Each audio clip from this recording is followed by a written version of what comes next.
आपण बघत आहात आवाज कसमादेचा।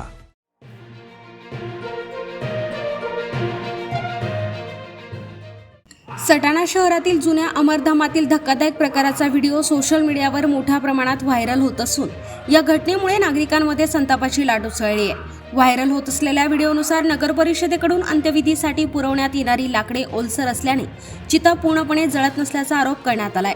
त्यामुळे मृतदेहाचा सन्मान राखला जात नसल्याची भावना नागरिकांनी व्यक्त केली आहे।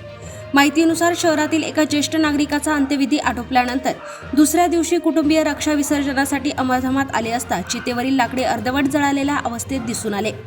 या प्रकारामुळे अंत्यसंस्कार व्यवस्थेवर, सुरक्षा व्यवस्थेवर तसेच तेथील कर्मचाऱ्यांच्या कामकाजावर प्रश्नचिन्ह उपस्थित करण्यात आले आहे। नागरिकांचे म्हणणे आहे की गेल्या अनेक दिवसापासून ओल्या लाकडांमुळे अंत्यविधी करताना मोठ्या अडचणी निर्माण होत असून चिता पेटवण्यासाठी नातेवाईकांना अतिरिक्त डिझेल वापरावे लागत आहे।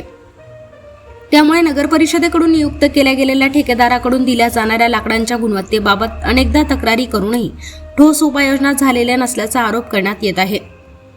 या घटनेवर प्रतिक्रिया देताना सामाजिक कार्यकर्ते भूषण सूर्यवंशी यांनी संबंधित व्हिडिओची गंभीर दखल घेऊन प्रशासनाने तातडीने चौकशी करून भविष्यात अशा प्रकारची विटंबना होणार नाही यासाठी उपाययोजना कराव्यात अशी मागणी केली आहे।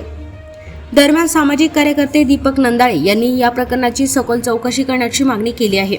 त्यांनी नगर परिषद प्रशासनाला इशारा देत अशा घटना पुन्हा घडल्यास सटाणा शहरातील नागरिकांना सोबत घेऊन नगर परिषद कार्यालयासमोर आमरण उपोषण व तीव्र आंदोलन करण्यात येईल असा इशारा दिला आहे। संपर्क करून कॉन्ट्रॅक्टरला ताकीद द्यावी की हे ओले लाकडे बंद करून तो कोरडे लाकडं ज्या ठिकाणी तर कॉन्ट्रॅक्ट घेतलेला आहे, पैसे घेतोय, पैसे म्हणजे सटाणा नगरपालिकेकडून घेते, नगरपालिका जनतेकडून वसूल करते, ते पैसे त्याला जात आहेत, म्हणून त्याला ताकीद द्यावी।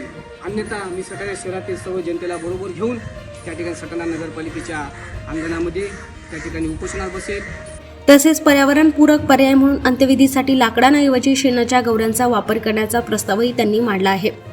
या प्रकरणातील व्हिडिओ सोशल मीडियावर मोठ्या प्रमाणात व्हायरल होत असून या संपूर्ण प्रकरणाची निष्पक्ष चौकशी करून वस्तुस्थिती नागरिकांसमोर आणावी आणि आवश्यक ती कारवाई करावी अशी मागणी शहरातील नागरिकांकडून केली जात आहे।